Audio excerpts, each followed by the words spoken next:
हाँ तो बच्चों, पिछले वीडियो में मैंने आपको नीम के वृक्ष के बारे में, नीम ट्री के बारे में बताया था। अब हम आगे बढ़ते हैं। ये जो हमारा ट्री है, ये आपने बहुत पॉपुलर है बच्चों, देखा होगा। और पहले से इसके बारे में क्या कहते थे पता? इसमें भूत रहता है। बहुत मैंने बचपन में बहुत सुना था, और शायद इसीलिए कहते थे। और दूसरे लोग पीपल के पेड़ की पूजा भी करते थे, शायद इसीलिए कि इसको काटा न जाए, क्योंकि आप जानते हैं कि पीपल और बरगद के पेड़ सबसे ज़्यादा ऑक्सीजन बनाते हैं बच्चों। इसीलिए शायद धर्म के नाम पर लोगों को पेड़ काटने से डराने का उद्देश्य रहा होगा। खैर, ये जल्दी उगने वाला पेड़ है। इसकी पत्तियां हार्ट शेप की होती हैं और लार्ज क्राउन के साथ लंबी नुकीली नोक होती है इनमें, ठीक है। और मार्च अप्रैल में इनकी पत्तियां क्या करने लगती हैं? गिर जाती हैं। ये ट्री जो यूज होता है अनेक प्रकार के, जैसे एयर ड्रॉप बनाए जाते हैं उनमें यूज होता है, घाव भरने के लिए प्रयोग किया जाता है, और इसको जो अल्सर, घाव जैसे हो जाते हैं जो समाप्त नहीं होते, उनको साफ करने के लिए भी इसके अर्क को प्रयोग किया जाता है। ये गम डिजीजेस को कम करने में भी, जब हमारे दांतों में प्रॉब्लम होती है, उन प्रॉब्लम को भी दूर करने में काम आता है, ठीक है। इसका फ्रूट भी यूजफुल होता है अस्थमा के लिए। तो ये हमारा ट्री कौन सा है? पीपल ट्री है, जिसे हम सब ने अपने आसपास देखा है बच्चों, ठीक है।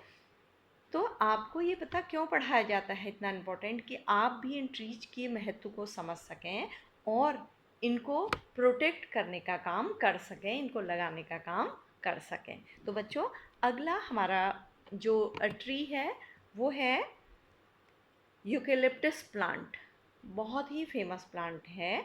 हमेशा हरी रहने वाली इसकी पत्तियां, कभी सूखती कम है पत्तियां इसकी, और 6 से 12 इंच लंबी होती हैं और 1 से 2 इंच चौड़ी होती हैं। लंबी पत्तियां होती हैं, ठीक है।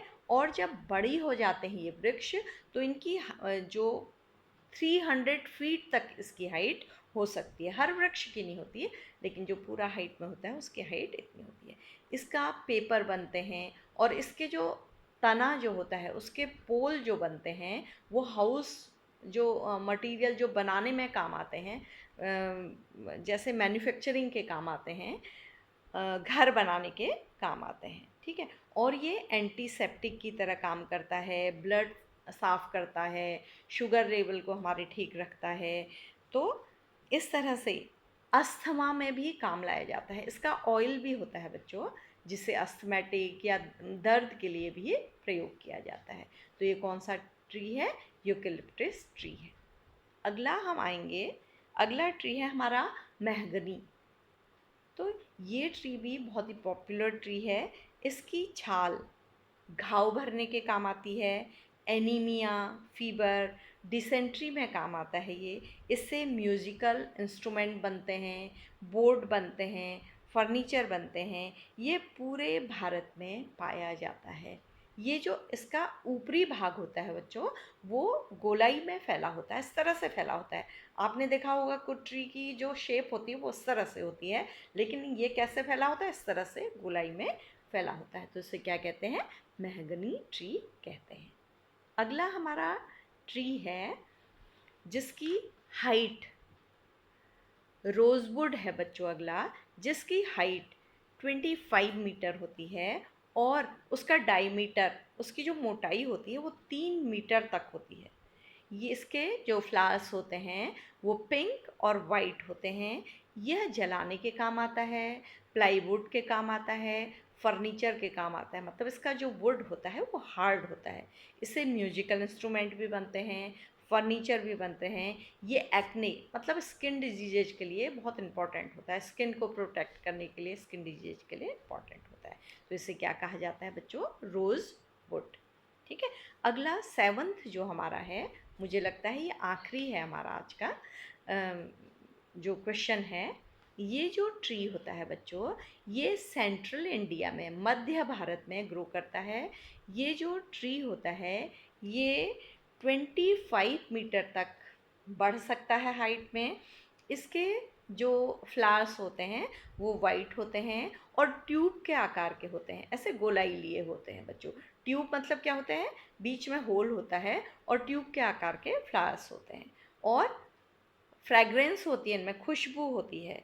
इसके फ्लावर जो होते हैं रात में खिलते हैं और मॉर्निंग में क्या हो जाते हैं, गिर जाते हैं बच्चों।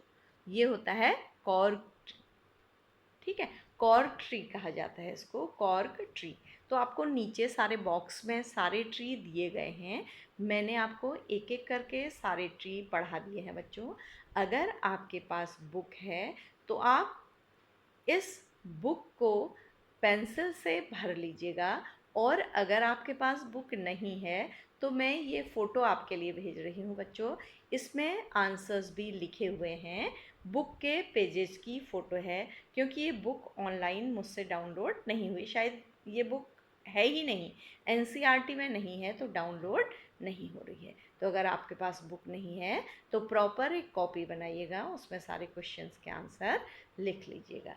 तो बच्चों, इस तरह से हमारी आज की ये कक्षा यहीं पर समाप्त होती है। आज हमने मेडिसिनल प्लांट्स के बारे में जाना, जो छोटे प्लांट्स होते हैं, और उसके बाद जाइंट प्लांट्स, बड़े प्लांट्स के बारे में जाना। इसमें से कुछ प्लांट्स हमने अपने आसपास देखे हैं और कुछ प्लांट्स हमारे आसपास या हमारे रीजन में नहीं होते हैं। तो बच्चों, आप कोशिश करेंगे कि इतने इम्पॉर्टेंट प्लांट्स हैं ये, इनकी नॉलेज होना ज़रूरी है आपके लिए, और ज़रूरी है कि यदि ये प्लांट कभी हमारे आसपास हों तो हम उनको क्या कर सकें, प्रोटेक्ट कर सकें। तो बच्चों, आपको रिटर्न वर्क करना है। अगर आपके पास बुक है, मैं फिर से रिपीट कर रही हूँ कि अगर बुक है तो आपको बुक में ही इसको लिख लेना है, और अगर किसी कारण से आपको बुक नहीं मिली है या बुक नहीं है आपके पास, तो आपको जीके की एक प्रॉपर कॉपी बनानी है जिसमें ये सारे आंसर्स करने हैं। आप शॉर्ट में करिएगा, इतना बड़ा मत लिखिएगा। आप नंबर डालिएगा, कुछ उसके फीचर्स लिख लीजिएगा, और ट्री को ड्रॉ कर लीजिएगा पेंसिल से, फिर उसका आंसर लिख लीजिएगा। तो बच्चों, हम अपनी कक्षा यहीं पर समाप्त करते हैं, और आप जो ये होमवर्क दिया जाएगा इस कक्षा के साथ उसको अवश्य पूरा करिएगा। तो बच्चों, थैंक यू।